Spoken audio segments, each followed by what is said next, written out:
नमस्कार, मैं हूं आपके साथ वक्ता दुबे और आप देख रहे हैं न्यूज कॉरिडोर्स। बाबा बागेश्वर इस वक्त बिहार के गोपालगंज में मौजूद हैं और बिहार के गोपालगंज में वो 6 से 10 मार्च तक रहने वाले हैं। कथा करेंगे, भागवत करेंगे, सनातन धर्म को ज्ञान देंगे।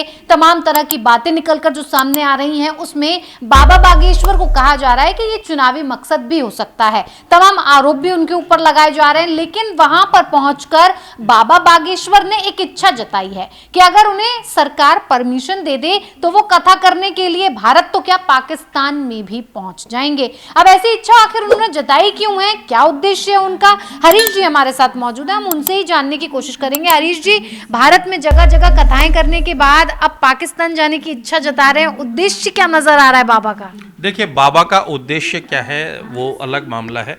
बाबा बागेश्वर बिहार गए हैं तो बिहार में खूब विवाद किया जा रहा है। आरजेडी जो है वो सबसे ज्यादा विवाद कर रही है। उसके बाद सहनी जो है उन्होंने नया विवाद शुरू किया।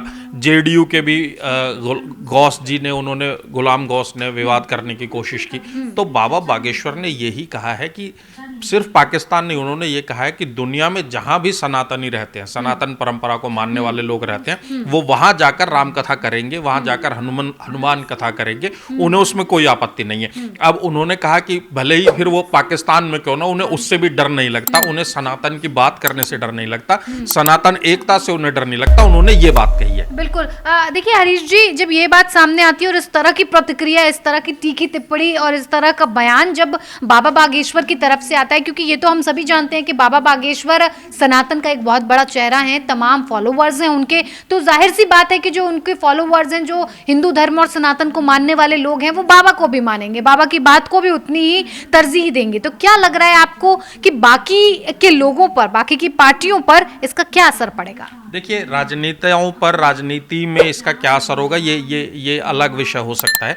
बाबा बागेश्वर ने खुद भी कहा है कि मैं जो है किसी पार्टी का प्रचारक नहीं हूं, मैं किसी राजनीतिक दल की बात नहीं करता हूं, मैं सिर्फ सनातन का विचारक हूं, मैं सनातन पर विचार व्यक्त करता हूं, सनातनी एकता की बात करता हूं। उन्होंने पाकिस्तान को लेकर जो कहा है, तो उसके बाद अब ये बातें उठने लगी हैं कि भाई पाकिस्तान में सनातन परंपरा के लोग कहाँ कहाँ रहते हैं। कराची में पाकिस्तान में सनातनी परंपरा के लोग रहते हैं जो सनातन को मानते हैं। लाहौर में उनकी आबादी रहती है, ठीक है। इस्लामाबाद में कुछ थोड़े से जो है सनातन परंपरा के लोग रहते हैं। तो अब ये सवाल पूछे जा रहे हैं कि बाबा बागेश्वर जब राम कथा करने जाएंगे, जब हनुमान कथा करने जाएंगे, तो उनका शिविर लाहौर में लगेगा कि इस्लामाबाद में लगेगा कि कराची में लगेगा? ये सारी बातें उठ रही हैं। और जिस तरीके से भारत में राजनीति हो रही है, और उससे देखकर लग रहा है कि बाबा बागेश्वर जो हैं वो कुछ राजनीतिक दलों के लिए परेशानी बन सकते हैं। यदि हिंदू एकजुट हुआ तो कुछ जो राजनीतिक दल हैं जिनकी सियासत ही एक धर्म विशेष की वोटर्स के सहारे चल रही थी, उनकी सियासत खतरे में पड़ सकती है। बिल्कुल हरीश जी, ये भी जानना चाहेंगे कि अब जब ये बाबा की बात निकलकर आ ही गई है कि पाकिस्तान जाने की इच्छा बाबा जता रहे हैं, इसके पीछे उनका कोई और उद्देश्य भी हो सकता है जिसे हम नहीं जानते हैं, लेकिन पाकिस्तान जाने की इच्छा जताई है, तो ये बात तो पाकिस्तान के कानों तक भी पहुंच गई होगी कि सनातन धर्म का प्रचार प्रसार करने बाबा बागेश्वर पाकिस्तान भी आ सकते हैं। क्या तैयारी के मूड में होगा? देखिए, बाबा बागेश्वर जो है वो अखंड भारत की बात करते हैं, सनातनी एकता की बात करते हैं। तो हम सभी जानते हैं अखंड भारत कहां से लेकर और कहां तक था।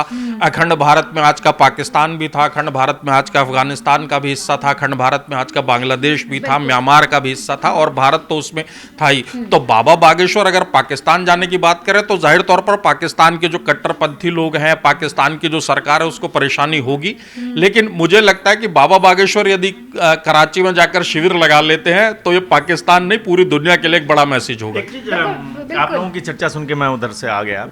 ये जो बाबा बागेश्वर हैं, बाबा बागेश्वर का पाकिस्तान जाना, और ये एक व्यापक हिंदू समुदाय जो है उसके लिए एक बड़ा मैसेज है, क्योंकि पीएम मोदी से मुलाकात के जस्ट बाद वो बिहार गए हैं, और बिहार के बाद वो पाकिस्तान जाने का प्लान कर रहे हैं। और आपको याद होगा हरीश कि बाबा बागेश्वर लगातार ये कहते रहे हैं कि हिंदुओं के लिए, हिंदुओं से जुड़े मुद्दों पर बात करने के लिए वो किसी भी हद तक जा सकते हैं।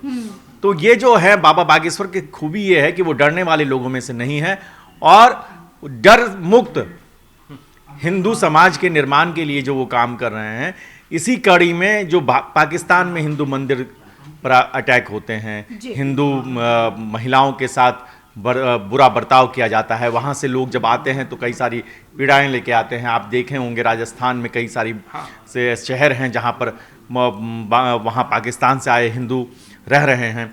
अब ये बड़ी बात है कि पिछले कुछ समय में सरकार ने उनकी नागरिकता को लेकर बड़े कदम उठाए हैं, लेकिन बाबा बागेश्वर की ये जो खूबी है कि वो जहाँ जाते हैं वहाँ ताल ठोक के रहते हैं और ये भी कहते हैं कि अगर मुझे रोकोगे तो यहीं घर बना लूंगा, यहीं मठ बना लूंगा। तो कराची के लोगों को इस बात से डरना चाहिए बिल्कुल कि कहीं यही मठ और यही मंदिर न बन जाए। देखिए, सनातनी एकता की बात होगी। अगर कराची में मठ बनता है तो ये सनातनी एकता के लिए पूरी दुनिया भर के लिए एक मैसेज होगा।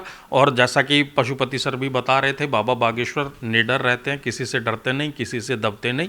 उन्होंने कहा है कि वो पाकिस्तान जाएंगे, कथा करेंगे। तो हो सकता है उन्होंने प्लान कर रखा हो कि पाकिस्तान जाएंगे और किस तारीख को जाएंगे। बिल्कुल, तो देखिए अब पाकिस्तान जाने की तैयारी हो गई है। बिहार से सीधा पाकिस्तान लैंड करते हुए बाबा बागेश्वर नजर आएंगे। अब कैसे जाएंगे, क्या प्लान रहेगा, किस तारीख को जाएंगे, किस तरह से वहां पर पहुंचेंगे, कब उनकी कथा होगी, मठ या मंदिर बन पाएगा पाकिस्तान में, क्या होगा, ये सब हम आपको बताएंगे जैसे ही इस बारे में किसी तरह की कोई पुष्टि या खबर निकलकर सामने आती है। फिलहाल आप बने रहिए न्यूज़ कॉरिडोर्स के साथ। नमस्कार।